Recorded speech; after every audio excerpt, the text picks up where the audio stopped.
আপনারা তো সকলেই ডিমের ঝোল খেয়েইছেন। আজকে একটু অন্যরকম ভাবে আমি ডিমের ঝোল রান্না করি। এরকম ভাবেও ডিমের ঝোল রান্না করলে খেতে খুবই সুন্দর লাগে। আসুন দেখে নিন আজকের রেসিপি। আসসালামু আলাইকুম, ওয়েলকাম টু নার্গিস কিচেন। আজকের ডিমের ঝোল রান্নার জন্য আমি দুটো ডিম ফাটিয়ে নিয়েছি। ডিমগুলোতে একটা ছোট সাইজের পেঁয়াজ, কয়েকটা কুচনো কাঁচা লঙ্কা, স্বাদ মতো একটু নুন আর একটু লঙ্কা গুঁড়ো দিয়ে ভালো করে ফেটিয়ে নিচ্ছি। এবার একটা প্যানে সর্ষের তেল দিয়ে তেল গরম হয়ে এলে ফেটানো ডিম দিয়ে চারিদিকে ডিমটাকে ভালো করে ছড়িয়ে নেব। প্রথমে এরকম পাত্র নিয়েছি যাতে ডিমটা চারিদিকে ছড়িয়ে নিতে সুবিধা হয়। ডিম এক পিঠ ভাজা হয়ে এলে এরকম ভাবে উল্টে দিয়েছি। এবার ডিমটাকে 3 ভাগ করে কেটে নিয়েছি। আমি একটু বড় বড় সাইজে রেখেছি, আপনারা এর থেকে ছোট বা এর থেকে বড় সাইজও রাখতে পারেন। ডিম ভাজা হয়ে গেছে, ডিমগুলোকে তুলে রেখে দিচ্ছি।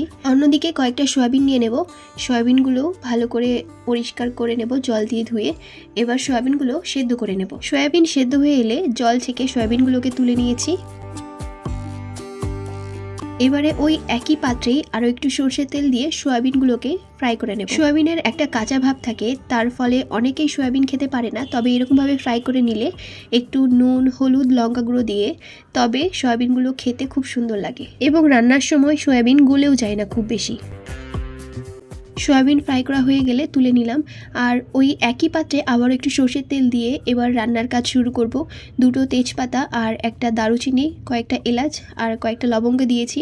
এগুলো ফোড়নে দেওয়ার পরে তারপরে একটা ছোট সাইজের পেঁয়াজ হালকা লাল লাল করে ভেজে নিয়ে তারপরে 1 টিস্পুন আদা পেস্ট, 1 টিস্পুন রসুন পেস্ট, স্বাদ মতো নুন, তারপরে গুঁড়ো মশলার মধ্যে হলুদ গুঁড়ো, লঙ্কা গুঁড়ো আর একটু ধনে জিরে গুঁড়ো দিয়েছি। এবারে সমস্ত মশলা অল্প অল্প করে জল দিয়ে 2-3 মিনিট সময় ধরে, গরম জল দিতে হবে অবশ্যই, কষিয়ে নেব। মশলাগুলো কষানো হয়ে গেলে এই যে আমি দুটো আলু সেদ্ধ করে রেখেছিলাম, আলুগুলোকে এরকম ভাবে চৌকো করে কেটে নিয়েছি।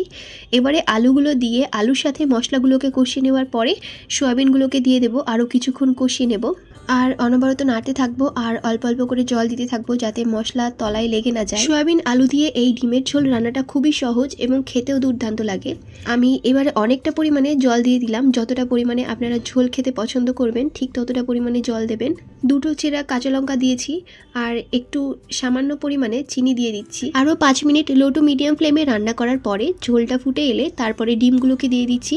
ডিমগুলো দেওয়ার পরে ঢাকনা দিয়ে ঢেকে আরও 5 মিনিট যাবত লো ফ্লেমে রান্নাটা করতে হবে। এই যে রান্না হয়ে এসেছে, গ্যাসের ফ্লেম অফ করে দিয়েছি এবং সার্ভ করে নিয়েছি। আলু সয়াবিন দিয়ে এই ডিমের ঝোল একবার রান্না করে দেখুন এবং খেয়ে দেখুন, আশা করি আপনাদেরও ভালো লাগবে। তাহলে আশা করছি আজকের এই রেসিপি আপনাদের ভালো লেগেছে। যদি ভালো লেগে থাকে তাহলে একটি লাইক করে দেবেন, সাবস্ক্রাইব করে আমার চ্যানেলের সাথে থাকবেন এবং কমেন্ট করে অবশ্যই জানাবেন কেমন লেগেছে। আমি চলে আসবো আবারও নতুন কোনো রেসিপি নিয়ে। ততক্ষণ পর্যন্ত সকলে ভালো থাকবেন, সুস্থ থাকবেন। আল্লাহ হাফেজ।